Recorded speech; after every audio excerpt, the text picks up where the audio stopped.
등불이 되고자 하는 이종건입니다. 자, 오늘은 일본 대학 합격 후 수석에 대해서 그리고 비자 발급에 대해서 어떻게 해야 되는지 그거에 대해서 설명을 드리고자 합니다.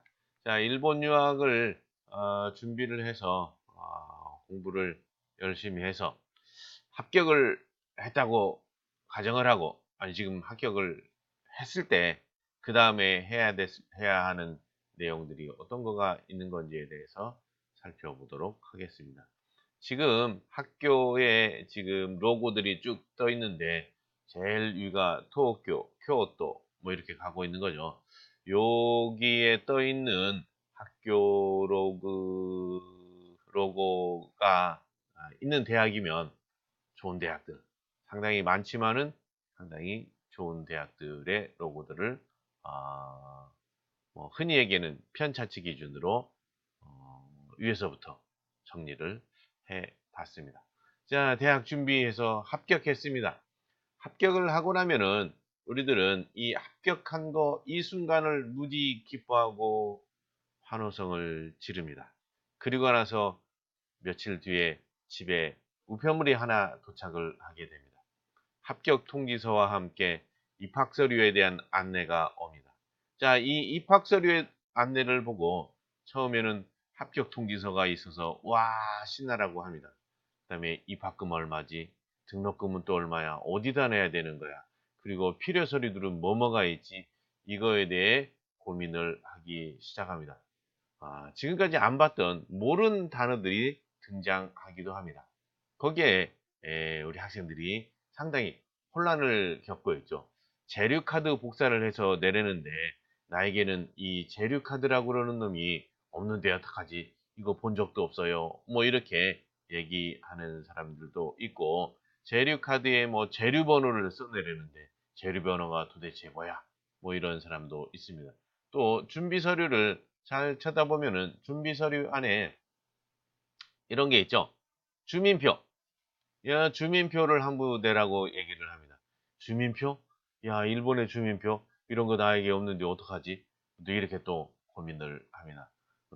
재료카드나, 여기서 얘기는 재료카드나 주민표는 지금 한국에서 입시를 해서 합격한 사람에게는 없는 서류입니다. 그래서 잘 읽어보면은 어떤 내용이 써져 있냐면, 한국에서 준비하는, 즉 외국에서 준비하는 사람은 주민표나 재료카드가 발급되는 즉시 복사해서 뭐 학교에 제출해달라 뭐 이런 내용들이 있습니다. 그 다음에 더 중요한 건 이제 비자를 받아야 된다는 거죠. 비자를 받아야 되는데 이 비자 받는 서류에 대한 안내문이 옵니다. 비자 받는 서류에 대한 안내문이 오는데 여기 재료 자격 인정 교부 신청서 뭐 좀 흐릿하긴 합니다만은 일본 입국관리서 홈페이지에 들어가면 이거 샘플 아니면 정식 서류를 다운받을 수 있습니다. 이 재료 자격 인정 교부 신청서, 이 신청서를 접수하고 비자를 받는 데까지 보통 1개월에서 2개월 정도 이렇게 시간이 많이 소요됩니다. 즉, 이 재료 자격이라고 그러는 것을 신청해서 재료 자격 인정 증명서, 이게 발급되는데 이 증명서가 일본에서 발급되어지고 이 증명서를 가지고 여러분은 한국에 있는 일본 영사관에 가서 유학 비자라고 그러는 것을 신청을 해야 됩니다. 즉 비자를 관광 비자 같은 경우는 지금 우리나라 같은 경우 무비자라고 얘기를 하지만 사실 이제 일본 공항이나 항만에서 비자를 받아서 들어가는 거죠. 즉 90일 이내, 90일 이내인 경우는 지금 우리나라는 일반적으로 알고 있는 무비자라고 그러는 걸 받아서, 즉 무비자니까 비자 없이 가서 일본 공항에서 도장 찍어서 입국을 하는 형태입니다만은, 여러분 유학을 하게 되면은 뭐 최소 4년 이상 있어야 되기 때문에 유학 비자라고 그러는 것을 받습니다. 유학 비자는 기본적으로 2년 뭐 이렇게 나옵니다. 첫해 2년은 조금 더 나오기도 하죠. 입국하고 나서부터의 입학까지 시간이 있으니까 뭐 2년 2개월, 2년 3개월 이렇게 주기도 합니다. 자, 그렇기 때문에 이 비자 받는 서류가 되게 복잡해 보입니다. 이 복잡해 보이는데, 그리고 어떻게 써야지 고민도 되게 많이 하고, 이거 질문을 많이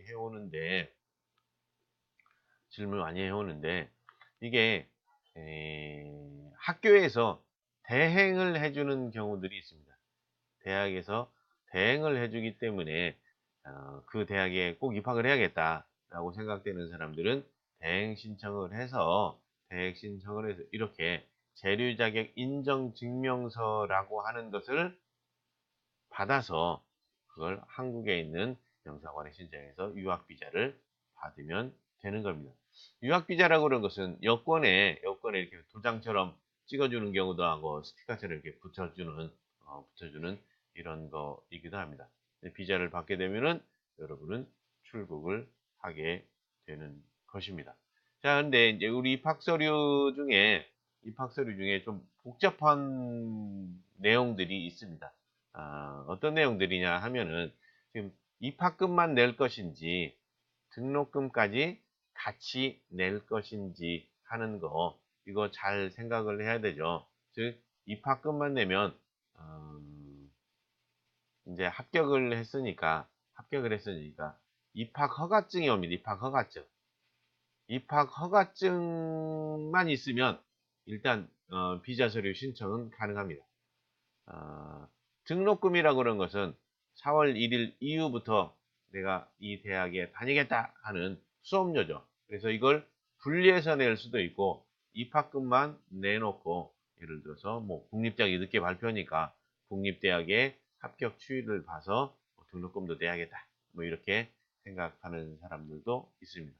뭐 각자 잘 거기에 대해서는 준비를 해서 가면 되겠습니다. 입학서류 준비하면서 이 재료카드라든가 주민표라든가 이게 없다고 너무 고민하지 말라는 거. 그 다음에 재료자격 인정 교부 신청서, 이거 쓸 때 이게 3장입니다. 학생들이 써야 되는 게 보통 3장이고, 그 다음에 대학에서 대리 신청을 해주면 2장을 더해서 5장을 쓰게 되는데, 이거 학교에서 대리 신청 안 하고 개인적으로 할 수 없어요? 이렇게 물어보는 사람들이 있습니다. 개인적으로도 가능합니다. 그럼 본인이 일본에 있는, 예를 들어서 동경 입국관리소라든가 오사카 입국관리, 각 지역에 있는 입국관리소에서 직접 신청을 할 수 있습니다. 그리고 이 신청된 걸 우편으로 받아야 되기 때문에 일본에 주소가 있어야 됩니다. 이걸 받아줄 수 있는 주소가 있어야 되는 그런 상황인 거니까, 이런 부분은 잘 모르면 학교에 연락해서 물어보면 자세히 알려줍니다. 이걸 혼자 끙끙거리고 있을 필요가 없어요.